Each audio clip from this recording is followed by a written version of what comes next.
duk mutumin da a arewacin Najeriya ya mallaki kuɗin da ya kai darajar naira miliyan 20, baka iya cire naira miliyan 1.5 ka je ka sayi makamin da zaka kare kanka ba.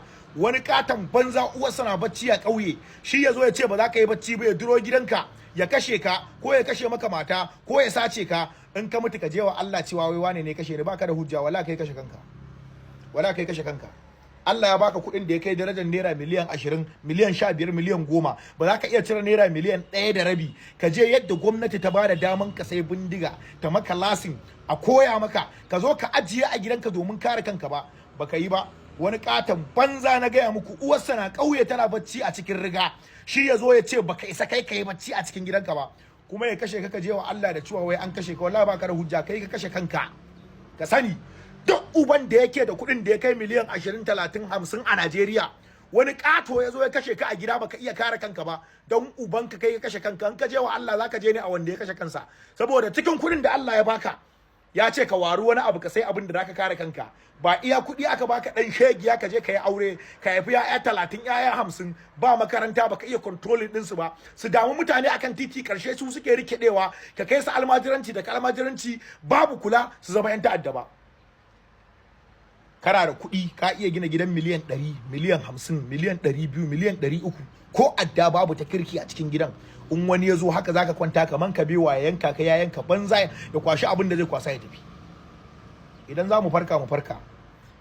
Kashe wannan sojan da aka yi kadai, General Raban nan, kashe shi kadai ya isa ya tabbatar maka a duniya babu mai kare ka sai Allah. To Allahn da zai kare ka shi ya ce ka tashi ya taimake ka.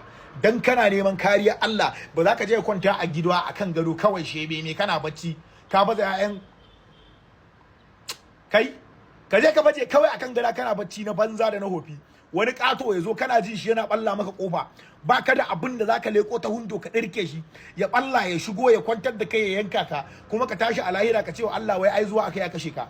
Babu abin da kai, baka tashi kai wani yunkuri ba, to kai ka kashe kanka. In ka je wa Allah zaka je ne a wanda ya kashe kansa. Ku tashi ku mallaki abin da za ku kare kanku. Gwamnati ba za ta iya kare ku ba, tunda ita kanta gwamnatin ma ta kasa kare kanta.